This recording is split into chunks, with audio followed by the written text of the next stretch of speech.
வணக்கம் தலைமையிலே. வருகின்ற மாதங்களில் பூமிக்கு மேலேயும் பூமிக்கு கீழேயும் காசா என்ற ஒரு நாடு முற்றாக இருக்காது. அது என்ன, பூமிக்கு மேலேங்கிறது நமக்கெல்லாம் கண்ணுக்கு தெரியும் கட்டடங்கள். பூமிக்கு கீழே என்பது காசாவில் இந்த ஹமாஸ் பேடி பயங்கரவாதிகள் தோண்டி வைத்துள்ள சுரங்கங்கள். எதுவுமே இருக்காது, முற்றாக தரை மட்டம் ஆக்கப்படும் காசா என்ற ஒரு நாடு. இஸ்ரேலுடைய இறுதிப் போர் ஆபரேஷன் கிதியோனின் ரதம் 2 ஆரம்பித்து சென்று கொண்டிருக்கிறது. இதனுடைய முடிவு இப்படி தான் முடியும். அதாவது பூமிக்கு மேலேயும் கீழேயும் காசா என்று ஒன்று நீங்கள் பார்க்கவே முடியாது. இது நான் பேசலாம், 2 நாளுக்கு முன்னாலே இந்த தகவல் எனக்கு வந்தது. பேசலாம்னு நினைச்சிட்டு இருந்தேன். இன்னைக்கு அது ஊர்ஜிதமாயிருக்கு. இன்னைக்கு வெள்ளை மாளிகையில் அறிக்கை வந்திருக்கு. ட்ரம்ப் மூலமாக இந்த காசா போர், இஸ்ரேல் காசா போர் 2026ஆம் வருடம் கடைசிகளில் தான் முடியும் என்று வெள்ளை மாளிகை இன்னைக்கு ஒப்புதல் அளித்துள்ளார்கள்.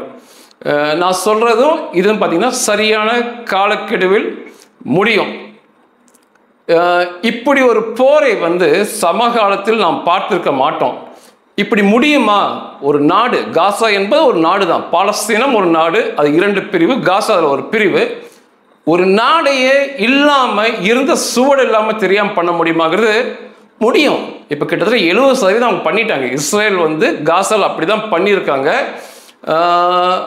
மண்ணோடு மண்ணாக்குவது இறுதி முடிவு.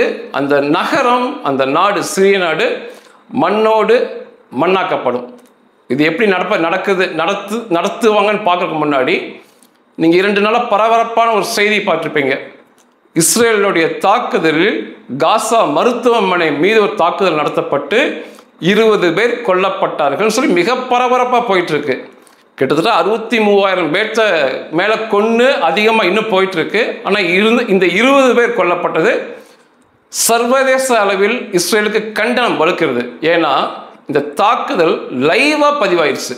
இந்த தாக்குதல் நடத்தியது கேமராக்களில் பதிவாக அப்படியே மிக சிறந்த முறையில் பதிவாயிருச்சு. அதனால தான் இன்னைக்கு மிகப்பெரிய பிரச்சனை. இது ஏன் நடந்துச்சுன்னு பார்த்தீங்கன்னா, இந்த காசாவில் இருந்த ஒரு மருத்துவமனை, நசீர் மருத்துவமனை, இந்த மருத்துவமனை பேர். இஸ்ரேல் உளவுத்துறைக்கு தகவல் வந்தது என்னன்னா, அந்த மருத்துவமனைக்குள்ள ஹமாஸ் பயங்கரவாத பேடிகள் ஒளிந்து செயல்பட்டு கொண்டிருக்கார்கள்.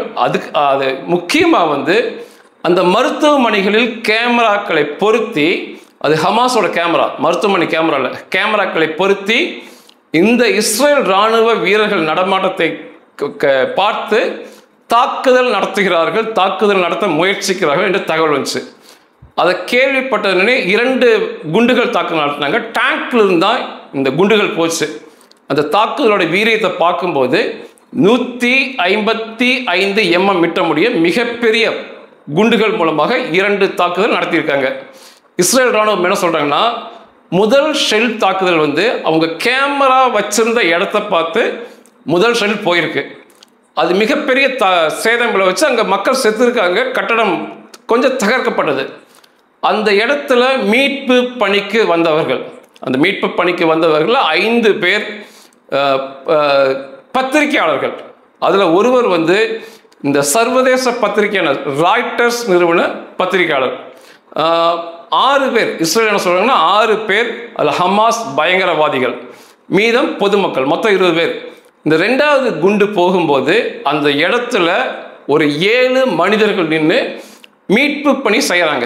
அவங்க கைகளை நீட்டி ஏதோ ஒன்று வாங்குவது, கொடுக்க முயற்சிப்பது. 7 பேர் அந்த இடத்துல ஒரு படிக்கட்டு இறங்கும் இடத்துல அந்த மீட்பு பணி செஞ்சுட்டு இருப்பாங்க. அந்த இடத்துல 2வது குண்டு ஷெல் தாக்குதல் நடத்தும் போது இது அப்படியே பதிவு பண்ணிட்டு இருந்தாங்க. அதுக்கு முனையிலிருந்து தெல்ல தெளிவாக பதிவு பண்ணும்போது 2வது குண்டு போய் அங்கே இருக்க மனிதர்கள் மொத்தமாக அந்த 7 பேர் மேலேயே பட்டு வெடிச்சது. அங்கிருந்து அந்த 7 பேருமே அங்கே கொல்லப்பட்டாங்க. மொத்தம் இந்த 2 ஷெல் தாக்குதலில் 20 பேர் மரணம் அடைஞ்சாங்க. இதுதாங்க நடந்தது. இது பதிவானால மிகப்பெரிய பிரச்சனையாக போயிடுச்சு. இதில் 6 ஹமாஸ் பயங்கரவாத பேடிகள், 5 பத்திரிகையாளர்கள், சர்வதேச பத்திரிகையாளர் உட்பட மீதம் பொதுமக்கள் தான் கொல்லப்பட்டது. இஸ்ரேல் என்ன சொல்றாங்கன்னா, இந்த மருத்துவமனைகள் எல்லாம் எக்காரணம் கொண்டும் பயங்கரவாதிகளுக்கு இடம் கொடுக்கக்கூடாது, புகலிடம் அளிக்கக்கூடாது. இப்படி செய்யும்போது இந்த தவிர்க்க முடியாத தாக்குதல்கள் நடத்தப்படுது அப்படிங்கிறாங்க. தொடர்ச்சியாக இந்த பேடி பயங்கரவாதிகள் இந்த மருத்துவமனைகளில், பள்ளிகளில், கல்லூரிகளில், குழந்தைகள் பிறக்கும் இடங்களில் போய் ஒளிந்து கொள்வது, தங்கள் இராணுவ நடவடிக்கையை அங்கே வைத்து செய்வது வாடிக்கையாகவே இருக்கு. அப்போ இந்த தாக்குதல்கள் தவிர்க்க முடியாத தாக்குதலாக போகுது.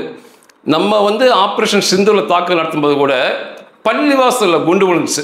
பள்ளிவாசல் மேலே இருந்து பிரம்மோஸ் சேவனை விழுந்து மிகப்பெரிய சேதத்தை கொடுத்து. ஏன் அப்படின்னா அந்த பள்ளிவாசல் தொழுகைக்கு அப்பாற்பட்டு, கடவுளை வழிபடுவதற்கு அப்பாற்பட்டு பயங்கரவாதிகளுக்கு புகலிடம் கொடுப்பதால் தான் அதெல்லாம் தாக்குறாங்க. அதை நம்ம புரிஞ்சுக்கணும். இதில் இப்போ இன்னொன்று சொல்கிறாங்க, இதுக்கு முன்னால் மருத்துவமனைகளை தாக்கும்போது சர்ஜிக்கல் ஸ்ட்ரைக் பண்ணுவாங்க. அது இஸ்ரேல் இராணுவ வீரர்கள் உள்ளே போய் சுட்டுக்கொள்வது வழக்கமாக இருந்தது. ஒன்று இல்லை ட்ரோன் மூலமாக தாக்குதல் நடத்தினாங்க. ஆனால் இந்த தடவை தான் டாங்குகளிலிருந்து ஷெல்கள் மூலமாக, மிகப்பெரிய ஷெல்கள் மூலமாக தாக்குதல் நடத்தியது. நான் ஏற்கனவே பதிவு பண்ணிட்டேன். இப்போ இருக்க இராணுவ தளபதி வேற, இராணுவ அமைச்சர் வேற, மொத்தமாக அவங்க எல்லாமே மாறிட்டாங்க.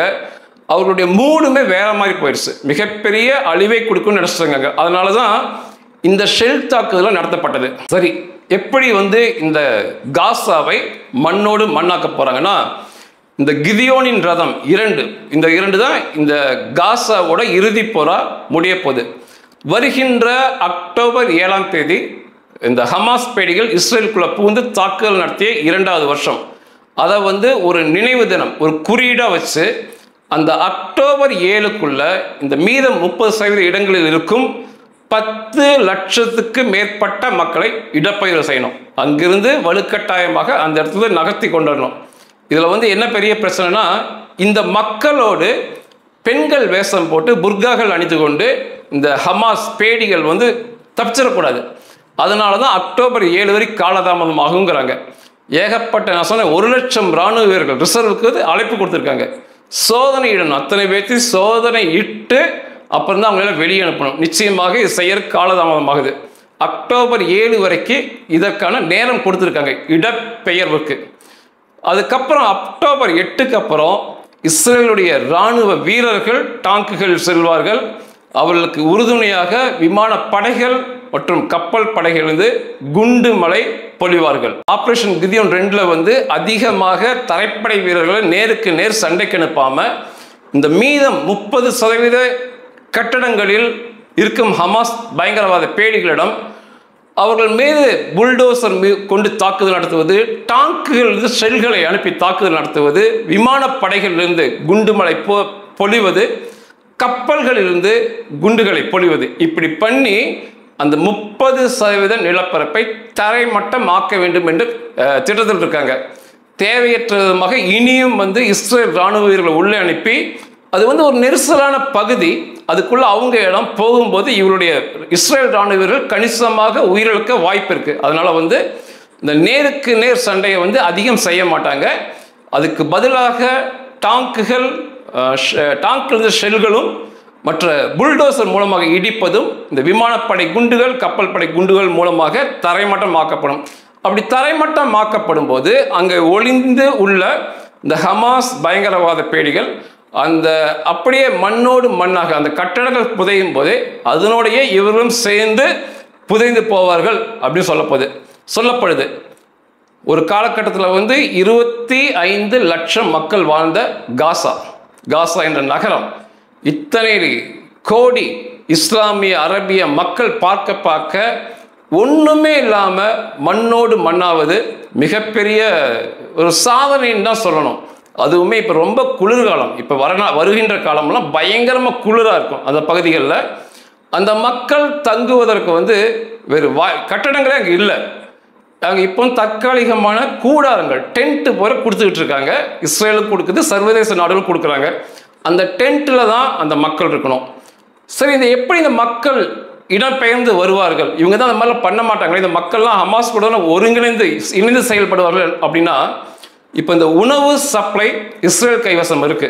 இஸ்ரேல் அனுமதி கொடுத்தா தான் உணவு உள்ளே போகும். இப்போ என்ன பண்ணுவாங்க இஸ்ரேல் என்ன பண்ணுவாங்கன்னா, எந்த இடத்துக்கு அந்த மக்கள் வரணுமோ அந்த இடத்துக்கு மட்டுமே உணவை அனுப்புவாங்க. அப்போ இந்த சாப்பிட்டு ஆகணும் அப்படிங்கும்போது அந்த மக்கள் அந்த இடத்துக்கு வந்து தான் தீரணும், அவருக்கு வேறு வழியே இல்லை. வேறு விதமாக நாங்கள் வரமாட்டோன்னு சொன்னால் சாப்பாடு இல்லாமல் பட்னி கடன் சாகணும், அது மிகப்பெரிய பிரச்சனை. அப்போ இந்த சாப்பாட்டுக்காக இந்த மக்கள் இடம்பெயர்ந்து தான் வருவாங்க. அப்படியே வராட்டியுமே துப்பாக்கி முனைகள் வலுக்கட்டாயமாக இடம்பெயர்க்க வச்சுக்கிட்டு இந்த மீதம் இருக்க இந்த 30% நிலப்பகுதியை மண்ணோடு மண்ணாக்கி அதனோடு சேர்த்து இந்த ஹமாஸ் பயங்கரவாத பேடிகளை புதைத்து விட்டு இந்த காசா என்ற நீங்கள் பார்த்த நகரம் அங்கே ஒரு மணல் மேடாக மொத்தமாக மாறி போயிடும். இது எல்லா விஷயங்களுமே முன்கூட்டியும் மிக சரியாக யூகித்து சொல்லிட்டு இருக்கோம். இந்த விஷயத்துலையுமே நீங்கள் எழுதி வச்சுக்கலாம். வருகின்ற வருஷங்கள் எல்லாம் நீங்கள் இந்த காசாவை பார்க்க முடியாது, மணல் மேடுகள் இடிந்து போன கட்டடங்களை மட்டுமே நீங்கள் பார்க்க முடியும். அதற்கப்புறம் அந்த மக்களுக்கு தங்குவதற்கு கட்டடங்கள் இருக்காது. இஸ்ரேல் இராணுவ வசம்தான் அங்கே அதிகாரங்கள் இருக்கும். இந்த மக்கள் இது வேண்டாம், இந்த பிரச்சனையே வேண்டாம்னு சொல்லிட்டு அவங்க வேறு நாடுகளுக்கு போவதற்கான அதிகபட்ச வாய்ப்பு இருக்குது.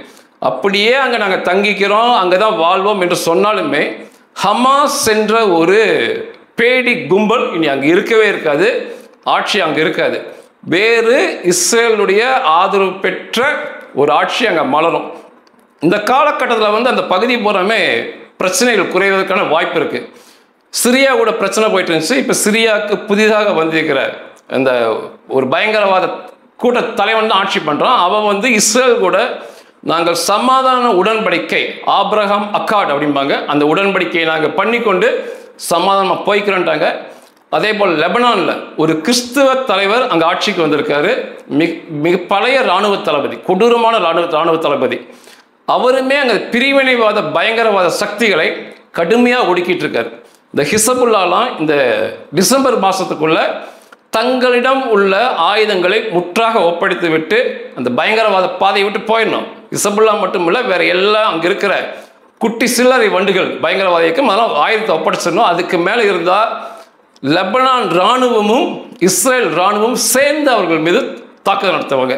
அப்போ பார்த்தீங்கன்னா இப்போ அது சுற்றி இருக்க பகுதி எகிப்தில் ஏற்கனவே பிரச்சனை இல்லை, ஜோர்டான் கூட பிரச்சனை இல்லை, சிரியாவும் மாறிடுச்சு, இந்த லெபனானும் மாறிடும். அப்போ மிச்சம் இருக்கிற இந்த காசா தான் இது மண்ணோடு மண்ணாக்கப்படும். அந்த மக்களை பிரித்து அக்கம்பக்கம் நாடுகளுக்கு அனுப்புறது தான் அதிகமாக இஸ்ரேல் முயற்சிப்பாங்க. அந்த மக்களை பிரித்து எல்லா பக்கமும் அனுப்பிட்டு அந்த காலி பகுதிகளை தரைமட்டமாக பகுதியை காசாவை முழுக்க இஸ்ரேல் கூட சேர்த்து கொண்டு, அது இஸ்ரேல் காசான்னு சொல்ல மாட்டாங்க, யூதேயா சமாரியான்னு சொல்லுவாங்க. காசாவையும் வெஸ்ட் பேங்கையும் பழைய அது யூதேயா, அதை எங்களுடன் இணைத்துக்கொள்ளும்னு சொல்லி இணைத்துக்கொண்டு அங்கே இந்த இஸ்ரேல் மக்கள் செட்டிலர்ஸ்பாங்க, ரொம்ப தீவிரமான யூத மக்கள், அவர்களை அங்கே குடியமர்த்துவார்கள் அப்படின்னு தான் தெரியுது. நேற்று கூட இஸ்ரேலில் ஒரு கருத்து கணிப்பு நடந்துச்சு. இஸ்ரேல் மக்கள்கிட்ட நடத்தினாங்க, யூத மக்கள்கிட்ட மட்டும், அங்கே இருக்க அரபு மக்கள்கிட்ட நடத்தலை. அப்போ அந்த யூத மக்கள் என்ன கருத்தை பதிவு பண்ணுறாங்க அப்படின்னா, காசாவில் உள்ள யூத மக்களில் 76%, 176% யூத மக்கள், காசாவில் வாழும் மக்கள் ஒரே ஒருவன் கூட அப்பாவி அல்ல அப்படின்னு தான் பதிவு பண்ணியிருக்காங்க. யாருமே அங்கே இன்னோசன்ட் கிடையாது, ஒரு வெகுளியோ அப்பாவியோ இல்லை. அந்த மக்கள் முழுவதும், மக்கள் தொகை முழுவதுமே பயங்கரவாத பிரியர்கள், பயங்கரவாதத்தை நோக்கி நகர்பவர்கள் அப்படின்னு சொல்லி இஸ்ரேலில் 76% மக்கள் தங்கள் கருத்தை பதிவு பண்ணியிருக்காங்க. இது மிகப்பெரிய விஷயம். இப்போ கூட சமீபத்தில் காசா வுட் அப்படின்னு சொல்லி ஒரு வார்த்தை ரொம்ப பிரபலமாயிட்டு வருது. காசா வுட், எப்படி ஹாலிவுட் பாலிவுட் போல காசா வுட். இவங்க திரைப்படம்லாம் எடுக்கிறது இல்லை, சமுதாயத்துக்கு தேவையான திரைப்படம் எடுக்க மாட்டாங்க. இவங்க என்ன பண்ணுறதுன்னா, நாடக குழுவை வைத்து குழந்தைகள் முதற்கொண்டு ஆட்களை வைத்து பொய்யான நாடகங்களை நடித்து மக்கள் மத்தியில் உலகம் பூரா பரப்புவது. இதில் இப்போ என்ன சொல்கிறாங்க அப்படின்னா, அங்கே பஞ்சம் பட்டினி சாப்பாடு இல்லைன்னு சொல்கிறது முற்றாக பொய். இந்த பொய்யான இந்த காசா வுட் ஆட்களை வைத்து இந்த உலக மக்களையவே நம்ப வச்சுட்டாங்க, அவங்க பட்டினியாக கிடப்பது போல். அப்படி எதுவுமே இல்லை. அப்படி வந்த வீடியோக்கள் அனைத்துமே பொய்யாக சித்தரிக்கப்பட்டு எடுக்கப்பட்டது. அதில் குழந்தைகள் கூட நடிச்சிருக்காங்க. காசாவில் உள்ள சிறுவர்கள் சிறுமிகள் கூட அந்த பயங்கரவாதிகள் பேச்சை கேட்டு சாப்பாடு இல்லாமல் மண்ணள்ளி சாப்பிடுவது போல, இல்லை இலைகளை எடுத்து சாப்பிடுவது போல, அழுவது போல, அது முடிச்சோன்னே அவங்க சிரிக்கிறது. இதெல்லாமே இப்போ மொசாத் மூலமாக ஒவ்வொரு வீடியோவாக பெறப்பட்டு ஒவ்வொன்றாக உலக நாடுகளுக்கு கொடுத்துக்கிட்டே இருக்காங்க. அப்போ ஒரு மொத்த மக்கள் தொகையை, உலக மக்களையே முட்டாளாக்க முயற்சித்தது மிகப்பெரிய தப்பு. இப்போ அந்த மாதிரி வீடியோலாம் பார்க்கும்போது உலக மக்கள் கோபம் வருது. நம்மளை இத்தனை பேர்த்த முட்டாளாக்கிட்டாங்களே சாப்பாட்டு போய் சொல்லி. இது எதுக்கு செய்கிறாங்க அப்படின்னா, ஒன்று அனுதாபம், இரண்டாவது நன்கொடை மூலமாகவே வயிறு வளர்ப்பது. உழைப்பு தான் தேவையே இல்லை. பயங்கரவாதம், அவனுக்கு 2 குறிக்கோள் காசா பயங்கரவாதிகளுக்கும் மக்களுக்கும். ஒன்று பயங்கரவாதம் பண்ணுவது, அப்பாவி மக்களை கொல்லுவது. இரண்டாவது நன்றாக சாப்பிடுவது, உழைக்காமல். அப்போ இந்த நன்கொடைகள் அவருக்கு தேவை. இப்படி குழந்தைகளை வைத்து அனுதாபம் சம்பாதித்து கொண்டு வருகின்ற நன்கொடை மூலமாக ஒவ்வொருவனும் ஒரு மிகப்பெரிய உருவத்தோடு உட்கார்ந்து தின்று மிகப்பெரிய உருவத்தோடு மாறிக்கொண்டிருக்கான்னு சொல்லி இப்போல்லாம் தெரிய வந்து கொண்டிருக்குது. அநேகர் கூட இங்கே கூட ரொம்ப ஆதரவு கொடுக்குறீங்க. நான் பார்க்கும்போது கம்யூனிஸ்ட் கட்சிகள், திமுகவில் நாம் தமிழர் கட்சிகள், இஸ்லாமிய இயக்கங்கள், இவங்க எல்லாமே தொடர்ச்சியாக காசாவிற்கு உறுதுணையாக இருப்பதும் இஸ்ரேலை எதிர்த்து பேசுவதும் வாடிக்கையாகவே இங்கே இருக்குது. ஒரு பேருந்தில் கூட பார்த்தேன், ஒரு கம்யூனிஸ்ட தோழர், சின்ன பையன் நோட்டீஸ் கொடுத்துக்கிட்டு இந்த மாதிரி காசாவில் பசியும் பட்னியுமா இருக்காங்க, நம்ம இஸ்ரேலை கண்டிக்கணும்லாம் பேசிக்கிட்டு இருக்காங்க. இந்த சண்டையை யார் ஆரம்பித்தது? அதை முதல்ல பார்க்கணும். அக்டோபர் 7 யார் இந்த சண்டையை ஆரம்பித்தது? இந்த சண்டையை ஆரம்பித்தது இந்த ஹமாஸ் பயங்கரவாத பேடிகள். தூங்கி கொண்டிருந்த ஊருக்குள்ள மக்களை கொண்டாங்க. சரி, அது கூட முடிஞ்சு போச்சுன்னு வச்சுக்கலாம். அவங்க தாக்குதல் நடத்தினாங்க, அதுக்கு பதிலாக இஸ்ரேல் பயங்கரமான தாக்குதல் நடத்திட்டாங்க. அது முடிஞ்சு போன பிரச்சனைன்னு சொன்னாலுமே இன்று வரைக்கு இஸ்ரேலிய பணைய கைகளை பிடிச்சு வச்சுக்கொண்டு இப்போ வரைக்கும் விடாம வெறும் 50 பேர் தான், 20 பேர் உயிரோடு இருந்தாங்க, 30 பேர் பிணங்கள் இருந்தாங்க. அந்த 20 பேர்த்துல 2 பேர் மரணம் அடைஞ்சிட்டாங்க. ஆக மொத்தம் இப்போ 18 பேர் உயிரோடு இருக்காங்க, 32 பிணங்கள் இருக்கு. அந்த 18 பேருமே சரியான சிகிச்சை கொடுக்கலாம், மரணம் அடைவார்கள் சொல்லி தான் இன்னைக்கு சொல்றாங்க. இப்போ வரைக்கும் பணைய கைதிகளை வீம்பா பிடிச்சி வச்சுக்கிட்டு அந்த நாடே அழிஞ்சு போச்சு. அந்த நாடே அழிஞ்சு போச்சு. இப்போ வரைக்கும் பெயர் தெரிந்த 63,000 பேர், 63,000 மேலே கொல்லப்பட்டாங்க. கட்டடங்கள் 70% இடிச்சிட்டாங்க. இம்மீதம் இருக்க 30% இடிச்சு பூமிக்கு மேலே பூமிக்கு கீழே நீங்கள் காசாவை பார்க்க முடியாதுன்னு சொல்லி இடிச்சுக்கிட்டு இருக்காங்க, முன்னேறிட்டே இருக்காங்க. இப்போவாவது காசாவில் வாழும் ஒரே ஒரு மக்களோ, காசாவில் வாழ்பவனோ, இல்லை பாலஸ்தீனம் வெஸ்ட் பேங்கில் வாழும் ஏதோ ஒரு மனிதனோ, அல்லது இஸ்லாமிய அரபிய நாடுகளில் வாழும் மக்களோ இந்த பிடிச்சு வச்ச பணையங்களை விட்டுருங்க. ஏன் பிடிச்சு வச்சிருக்கீங்க? அதுதானே பிரச்சனையா இருக்கு, அதை விட்டுருங்க. அதுக்கப்புறம் நம்ம இஸ்ரேலை கண்டிக்கலாம்னு சொல்லி ஒரே ஒருத்தர் கேள்விப்பட்டீங்களா? தாக்குதல் நடத்துனதுக்கு பதில் தாக்குதல் நடத்தியாச்சு, முடிஞ்சதுன்னு வச்சுக்கலாம். ஆனால் இப்போ வரைக்கும் பணைய கைதிகளை பிடிச்சு வச்சிருக்கிறது தவறான முன்னுதாரணம். சர்வதேச அளவில் அது குற்றம். இதை நீங்கள் ஏற்றுக்கொண்டீங்கன்னா நாளைக்கு அது போர் முறைகளே மாறும். தூங்கி கொண்டுற ஊருக்குள்ளே போய், நாட்டுக்குள்ளே போய் அந்த எல்லையில் இருக்க மக்கள் 1000 பேர், 10,000 பேர், லட்சம் மக்களை கொண்டு போய் வச்சுக்கலாம். வச்சுக்கிட்டு அவங்க என்ன வேணாலும் சொல்லலாம். இது ஒரு தவறான முன்னுதாரணம். இப்போ வரைக்கும் ஒரே ஒரு காசா உயிரினம், ஒரே ஒரு காசா உயிரினம், சின்னவனோ பெரியவங்களோ பெண்களோ முதியவங்களோ ஒருத்தங்க சொல்லி கேட்டிருக்கீங்களா? அந்த பணைய கைதிகளை விட்டுடலாம், இல்லை ஒரு போராட்டத்தை பார்க்குறீங்களா? எதுவுமே இல்லை. இந்த இஸ்லாமிய அரபுலகங்களில் ஏதாவது சொல்கிறாங்களா? அதுவுமே இல்லை. அதையெல்லாம் மூடி மறைச்சிக்கிட்டு இஸ்ரேல் தாக்குது சொல்கிறது மிகப்பெரிய பொய். இந்த பயங்கரவாத செயலுக்கு நாமும் துணை போகக்கூடாது தான் இந்த பதிவு. நிச்சயமாக நீங்கள் குறித்து வச்சுக்கோங்க, எழுதி வச்சுக்கோங்க. வருகின்ற காலங்களில், அதாவது அடுத்த வருஷம்லாம் பூமிக்கு மேலும் பூமிக்கு கீழும் காசா என்ற ஒரு நகரம், ஒரு நாடு இருக்கவே இருக்காது. மண்ணோடு மண்ணாக்கப்படும்.